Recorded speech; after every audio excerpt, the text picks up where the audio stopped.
Good evening everyone. Ashish academy के online platform पर आप सभी का स्वागत है।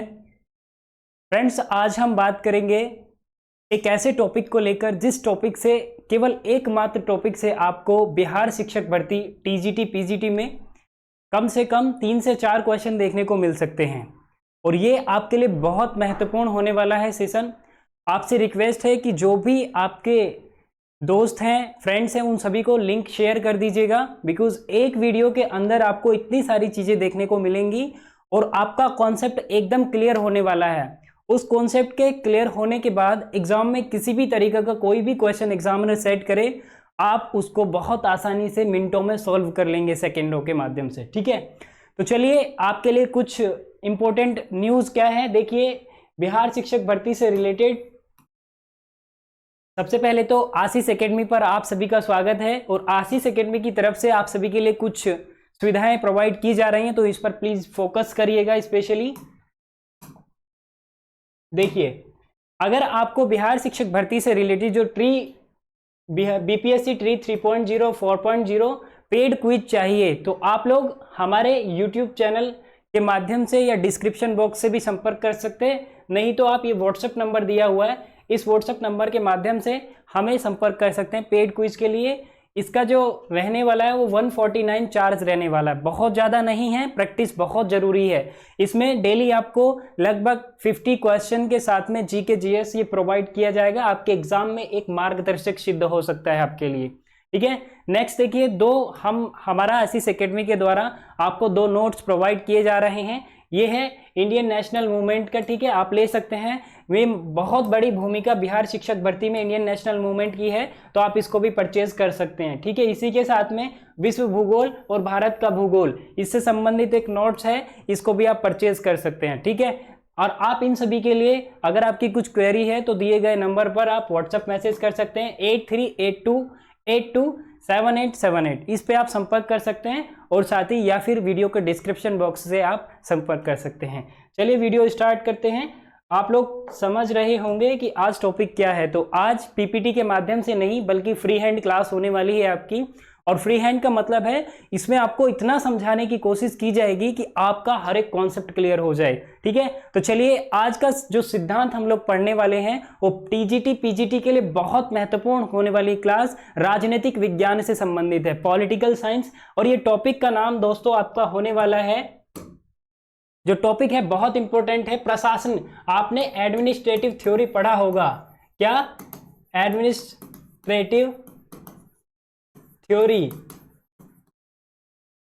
प्रशासनिक सिद्धांत। ठीक है, और अगर आप देखेंगे तो प्रशासन संबंधी जो सिद्धांत है, प्रशासन को कैसे बेहतर बनाया जाए, आप पूरा पेपर आप देखते हैं पॉलिटिकल साइंस के अंदर एक पूरा पेपर ऐड किया गया है, प्रशासन क्या है, एडमिनिस्ट्रेशन से संबंधित है। तो उसी में प्रशासन को कैसे बेहतर हम लोग बना सकते हैं, उसके लिए किस किस प्रकार से कार्य कर सकते हैं, इससे संबंधित बहुत सारे राजनीतिक विज्ञान के जो राजनीतिज्ञ हुए हैं उन्होंने अपने अपने तरीके से सिद्धांत दिए हैं। लेकिन सबसे ज़्यादा महत्वपूर्ण सिद्धांत जो आपके लिए होने वाला है वह है प्रशासनिक संबंधी सिद्धांत पोस्ट कोर्ब। क्या है? पोस्ट कोर्ब। क्या है सिद्धांत? ये है सबसे महत्वपूर्ण सिद्धांत है पोस्ट कोर्ब सिद्धांत। किसने दिया ये पोस्ट कोर्ब सिद्धांत? ये दिया है वुडरो विल्सन ने। किसने दिया? Woodrow Wilson. तो ये आपके लिए बहुत महत्वपूर्ण सिद्धांत है, वुडरो विल्सन ने दिया है प्रशासन संबंधी सिद्धांत। क्यों दिया है कि प्रशासन को हम किस प्रकार से बेहतर बना सकते हैं, किस प्रकार से प्रशासन की कार्य क्षमता को हम इंक्रीज कर सकते हैं, और ऐसी कौन सी विधियां हैं जिसके माध्यम से हम प्रशासन को ऐसा बनाएं जिससे देश के विकास में प्रशासन एक भागीदारी, जो मजबूत भागीदारी है, उसको क्या दिखा सके। ठीक है, तो चलिए पोस्ट कोर्ब सिद्धांत पर बातचीत करेंगे। और पोस्ट कोर्ब सिद्धांत में लूथर गुलिक जो ये है, देखिए एक मिनट, इसको वुडरो विल्सन ने भी प्रशासन संबंधी सिद्धांत दिया है, लेकिन ये पोस्ट कोर्ब सिद्धांत जो है यह है लूथर गुलिक का। किसका है? लूथर गुलिक का।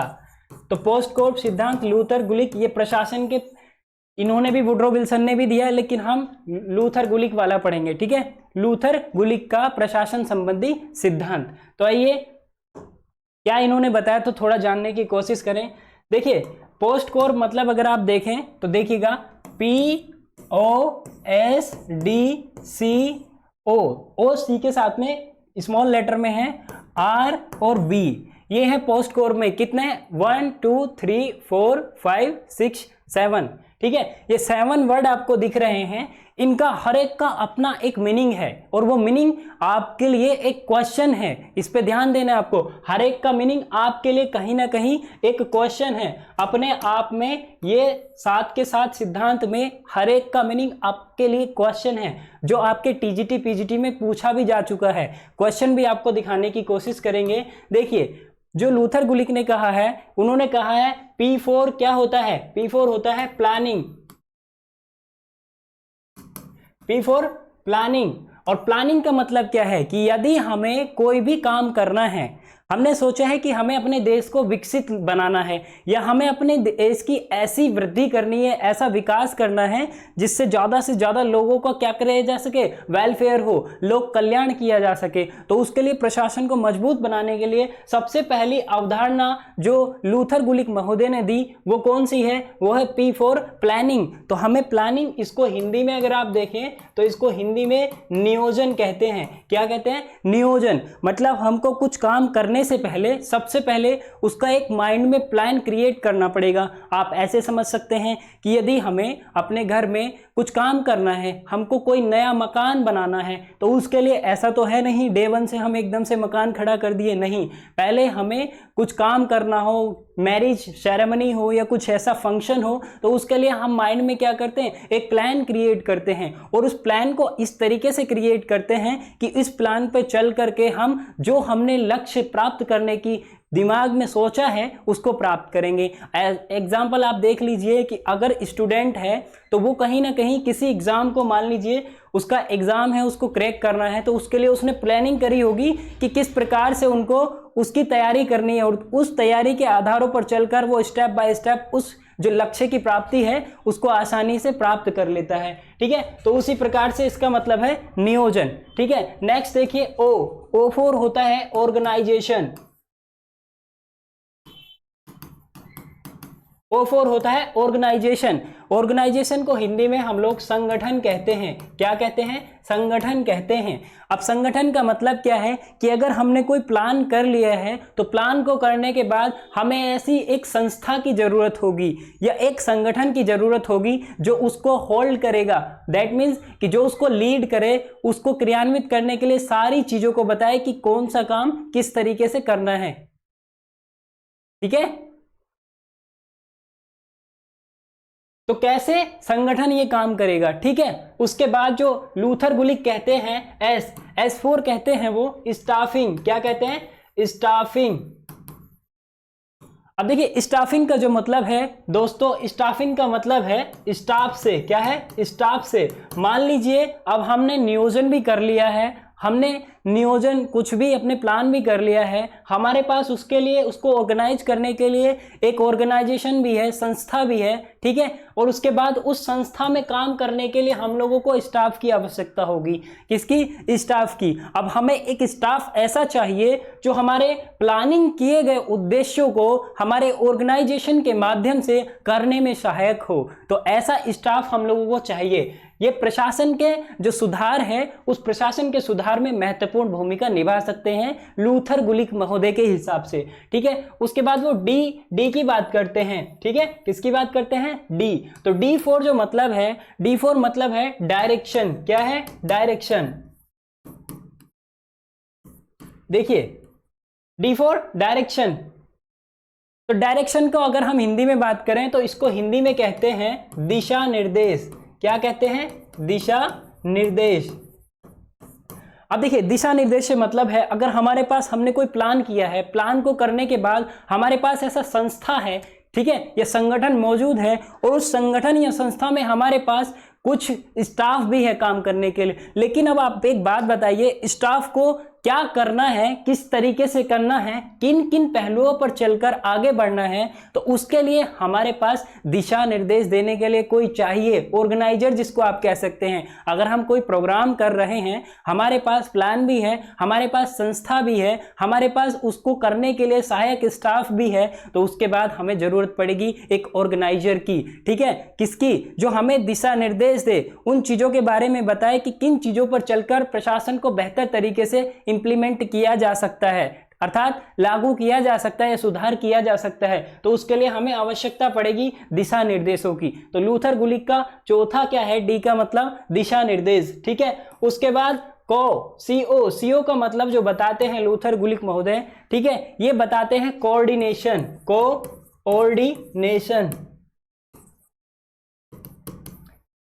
अब देखिए कोऑर्डिनेशन का मतलब क्या है। अब हमारे पास स्टाफ भी है, प्लान भी कर लिया है हमने, ऑर्गेनाइजेशन भी है, हमारे दिशा निर्देश भी हमको मिल गए हैं। लेकिन अब दिशा निर्देश के बाद में हम लोगों को चाहिए कोऑर्डिनेट मतलब क्या होता है? हिंदी में इसको कहते हैं दोस्तों समन्वय। क्या कहते हैं? समन्वय। अब हमें समन्वयकारी चेतना चाहिए। मान लीजिए अगर हमारे पास स्टाफ है और जो दिशा निर्देश स्टाफ को दे रहे हैं उनके बीच में अगर कोऑर्डिनेट नहीं हो पा रहा है, दैट मीन्स अगर हमारे सिस्टम की एक हायरार्की है, ऊपर से नीचे पद सोपान है, ठीक है, किसी ऊंचे पद, उसके बाद उनके नीचे जूनियर हैं, जूनियर के बाद जूनियर हैं, ठीक है, सबसे ऊपर सीनियर हैं। तो इसी तरीके से जो हायरार्की है उसमें अगर हम कोऑर्डिनेशन नहीं कर पा रहे हैं, दैट मीन्स हमारा अगर देखें जिला अधिकारी, उप जिला अधिकारी, ठीक है, एसडीएम, तहसीलदार, इस तरीके से अगर इन अधिकारियों के मध्य कहीं ना कहीं समन्वय की भावना का अभाव है, ये एक दूसरे से हर चीज को शेयर नहीं कर पा रहे हैं, तो इसका मतलब है कि हम प्रशासन को बेहतर रूप से संचालित नहीं कर सकते। किसी भी प्रशासन को संचालित करने के लिए अच्छे तरीके से हम लोगों को कोऑर्डिनेट करने की आवश्यकता है ही। ठीक है, तो इसी तरीके से संगठन के जो मेंबर्स हैं, स्टाफ है, उनके और डायरेक्शन देने वाले के बीच में कोऑर्डिनेट करना बहुत ही जरूरी है। और इस आवश्यकता की पूर्ति के लिए लूथर गुलिक बात करते हैं कोऑर्डिनेशन की भावना की। ठीक है, तो सीओ मतलब कोऑर्डिनेशन। उसके बाद नेक्स्ट स्टेप की जो बात करते हैं R4, पोस्ट कोर में जो R4 होता है, R4 होता है फ्रेंड्स रिपोर्टिंग। क्या होता है? रिपोर्टिंग। अब आप जान रहे हैं रिपोर्टिंग का मतलब होता है, हिंदी में इसको रिपोर्ट करना कहते हैं। क्या कहते हैं? रिपोर्ट। ठीक है, हिंदी में क्या कहते हैं? रिपोर्ट। अब रिपोर्ट कैसे? आप ऐसे समझ लीजिए कि अब मैंने क्या काम किया, समन्वय की भावना भी है, संगठन भी है, स्टाफ मेंबर भी हैं, प्लानिंग भी कर लिए हैं, डायरेक्शन भी दे दिए हैं। क्या अब इस चीज की आवश्यकता नहीं है कि हमारे संस्था ने, हमारे संगठन ने किन उद्देश्यों या किन पहलुओं पर चलकर अब तक क्या सुधार किया है? तो इसकी तो जानकारी लेनी आवश्यक है। तो उसी दिशा में जो लूथर गुलिक महोदय R4 बात करते हैं रिपोर्टिंग की, कि समय समय पर संगठन ने क्या क्या काम किया है, किस तरीके से संगठन ने सुधार किए हैं, किस तरीके से संगठन आगे बढ़ा है, किस तरीके से संगठन सुधार की दिशा में एकदम सकारात्मक रूप में कार्य कर रहा है। तो उन सब चीज़ों को देखने के लिए हमें आवश्यकता पड़ेगी समय समय पर संगठन के रिपोर्ट लेने की। ठीक है, तो R4 रिपोर्टिंग पर बात करते हैं, R4 रिपोर्टिंग। ठीक है, उसके बाद B4 देखिए, B4 जो लूथर गुलिक महोदय पोस्ट कोर में बात करते हैं, तो B4 जो होगा वो होगा बजटिंग। क्या होगा? बजटिंग। BUDGETI। ठीक है, देखिए अब बजटिंग मतलब होता है, अगर आप समझें तो बजट या वित्तीय सहायता। ठीक है, अब हमारे पास संस्था भी है, अब हमारे पास संगठन भी है, अब हमारे पास स्टाफ मेंबर भी है, अब ओवरऑल हमारे पास सब चीज़ें तो हैं। लेकिन सब चीज़ें होने के बाद भी आप एक बात बताइए, आपने रिपोर्ट भी ले लिया है, रिपोर्ट लेने के बाद आपको आपके संगठन के भीतर कुछ खामियां देखने को मिलेंगी, कुछ कमियों का अभाव मिलेगा, कुछ चीज़ों का लेक ऑफ आपको अभाव दिखेगा। तो उसकी पूर्ति करने के लिए आपको फंड की आवश्यकता होगी कि नहीं होगी? किसकी? फंड की। अब फंड की जब आपको आवश्यकता होगी तो फंड संस्था को आपको देना पड़ेगा। तो रिपोर्ट करने के बाद जहां जहां कमियां हैं उन कमियों की पूर्ति या सुधार के लिए आपको बेहतर तरीके से उचित मात्रा में फंड की आवश्यकता होगी और उस फंड को ही बजट का नाम दिया गया है। ठीक है, फाइनेंशियली रूप से आपको अपनी संस्था को मजबूत करना है। अपनी संस्था को मजबूत करने के बाद आपने देखना है कि संस्था का सुधार किन किन आधारों के माध्यम से अच्छा हो सकता है और उन आधारों के लिए आपको याद रखना है बजट का। तो समय समय पर आपकी संस्था को वित्तीय सहायता उपलब्ध करानी अति महत्वपूर्ण है। तो लूथर गुलिक महोदय ने जो 7 पोस्ट कॉर्प के माध्यम से अवधारणाएं रखी हैं प्रशासन के सुधार में, आई होप, मुझे उम्मीद है ये आपको बहुत अच्छे से समझ में आ गई होगी।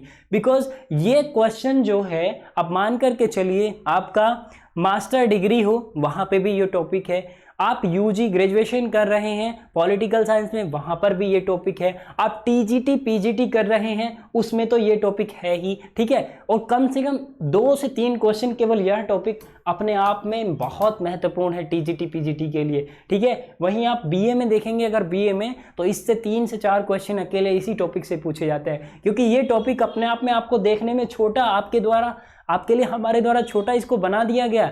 अगर आप इसको बुक से स्टडी करेंगे तो डीपली मान करके चलिए, सीरियसली आप इसको कम से कम 2 दिन में स्टडी कर पाएंगे। इतना बड़ा बड़ा चीज़ों को इसने लिखा है, हमने एक छोटे वे में बहुत छोटे वे में आपको समझाने की कोशिश की है। बिकॉज ये आपको समझना है, आपको केवल इससे मतलब नहीं है थ्योरी से, आपको क्वेश्चन सॉल्व करना है। ठीक है दोस्तों, मुझे पूरी उम्मीद है अगर आप ठीक से इस चीज़ को पढ़े होंगे तो आने वाले क्वेश्चन आपके गलत नहीं होंगे। अब क्वेश्चन कैसे आते हैं देखिए, अगर मैं आपको बात करूं, सबसे पहले वो पूछ लेगा प्रशासन संबंधी पोस्ट कॉर्प सिद्धांत किसने दिया। क्या पूछेगा? प्रशासन संबंधी क्या पोस्ट कॉर्प सिद्धांत ये किसने दिया। अगर ये पूछ लिया तो आपको नाम पता है किसने दिया, लूथर गुलिक। किसने? लूथर गुलिक। ये नोट कर देंगे। ठीक है, वुड्रो विल्सन भी प्रशासन से संबंधित है। ठीक है, उसके बाद अगर आपको देखो, अगर उसने बोल दिया कि जो लूथर गुलिक महोदय जो सिद्धांत दिए हैं पोस्ट कॉर्प, इसमें से उसने 4 विकल्प दिए कि निम्नलिखित में से कौन सी बात या कौन सा लक्ष्य लूथर गुलिक के पोस्ट कॉर्प सिद्धांत से संबंधित नहीं है। ये क्वेश्चन है। विकल्प जो लिखा उसने ABCD, पहले विकल्प में उसने आपके सामने रखा, क्या रखा पहले विकल्प में कि बजटिंग। ये लीजिए, पहला विकल्प ये है। सेकंड विकल्प उसके सामने आपके सामने उसने रखा प्लानिंग। अब आप समझ पा रहे होंगे अच्छे से। तीसरा विकल्प उसने आपके सामने रखा डायरेक्शन, और लास्ट ऑप्शन आपके सामने उसने रखा नन ऑफ दीज। यहां पर हिंदी इंग्लिश का हिसाब आप थोड़ा घबराइएगा मत, बिकॉज हिंदी में भी अगर आप बात करें बजटिंग, प्लानिंग मतलब नियोजन, और ठीक है डायरेक्शन मतलब दिशा निर्देश, नन ऑफ दीज मतलब उपयुक्त में से कोई नहीं। और पूछा है कौन सा पोस्ट कॉर्प से संबंधित नहीं है। तो देखिए ये तो संबंधित है, हम लोग अभी आपके सामने पढ़े हैं। अगर आप देखें तो हमने ये तो पढ़ा है ना, बिल्कुल पढ़ा है। ये भी आप लोग पढ़े हैं कि नहीं पढ़े, बताइए, पढ़े ना। उसके बाद आप ये भी पढ़े डायरेक्शन, दिशा निर्देश, और दिशा निर्देश के बाद में आपने ये नन ऑफ दी, जब हमने तीनों ऊपर के हमने देख लिए हैं तो इसके बाद देखिए, तो इस तरीके से ये क्वेश्चन जो है ये पीजीटी पॉलिटिकल साइंस में क्वेश्चन पूछा जा चुका है। ये 2022 में क्वेश्चन ये पूछा गया है इस तरीके से। ठीक है, और एक क्वेश्चन पूछा गया था कि पोस्ट कॉर्प सिद्धांत किसने दिया, कौन से राजनीतिज्ञ हैं वो संबंधित। ठीक है, तो उसमें आपको लगा देना है, क्या नाम लगाना है उसमें, आंसर लगा देना आपको लूथर गुलिक। कौन सा नाम? लूथर गुलिक। ठीक है, ये आपको याद रखना है, लूथर गुलिक ने ये पोस्ट कॉर्प सिद्धांत दिया था। ठीक है, ये क्वेश्चन हो गया। अब आगे देखिए क्वेश्चन का और फॉर्मेट कैसे हो सकता है। इस तरीके से आपसे पूछा जा सकता है कि इधर में लिखा पोस्ट कॉर्प, पूछ लेगा पोस्ट कॉर्प की सिद्धांत की जो संकल्पना है वो किससे संबंधित है। ए ऑप्शन लिख देगा राजनीतिक विकास से। किससे? राजनीतिक विकास से। अब जब ये लिख दिया, मान लीजिए पॉलिटिकल डेवलपमेंट,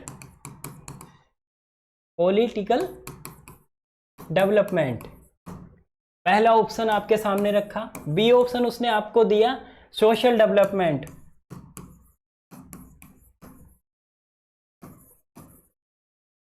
ठीक है, सी ऑप्शन आपके सामने रखा, ए एंड बी बोथ। ये भी क्वेश्चन आया हुआ है, ध्यान रखिएगा, ये क्वेश्चन पूछा जा चुका है। और डी ऑप्शन उसने आपके सामने रखा, डी ऑप्शन आपके सामने रखा एडमिनिस्ट्रेशन।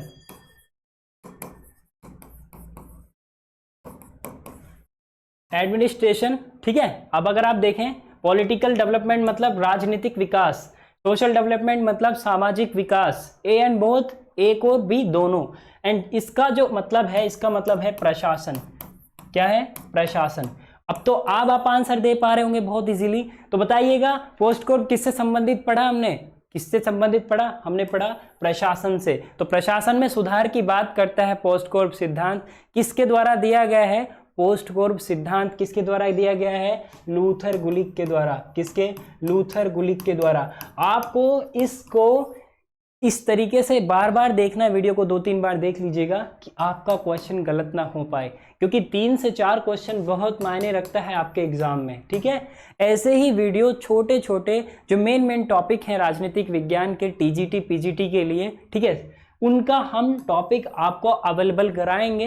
ये आज एक वीडियो, पहला वीडियो था इस दिशा में हमारी तरफ से आपके लिए, लेकिन इसी तरीके से कंटिन्यू आपको जो भी महत्वपूर्ण टॉपिक हैं, ठीक है, एक वीडियो हम अरस्तु पे आपको देंगे, अरस्तु के जो जितने भी स्टेटमेंट हैं उससे संबंधित अरस्तु पे देंगे, प्लेटो पे देंगे, थ्रेसिमेकस पे देंगे, पॉलीमार्कस पे देंगे, मैकियावेली पे देंगे, हंटिंगटन पे देंगे, जो भी आप कहना चाहें, मतलब जो महत्वपूर्ण है आपके लिए, और मैकियावेली पे देंगे। हमने सब ओवरऑल रीड कर लिया है, कहाँ से क्वेश्चन पूछे जाते हैं। ऐसे ही छोटे छोटे वीडियो के माध्यम से आपको वो पूरा 20 से 30 मिनट के वीडियो में हम समझाने की कोशिश करेंगे।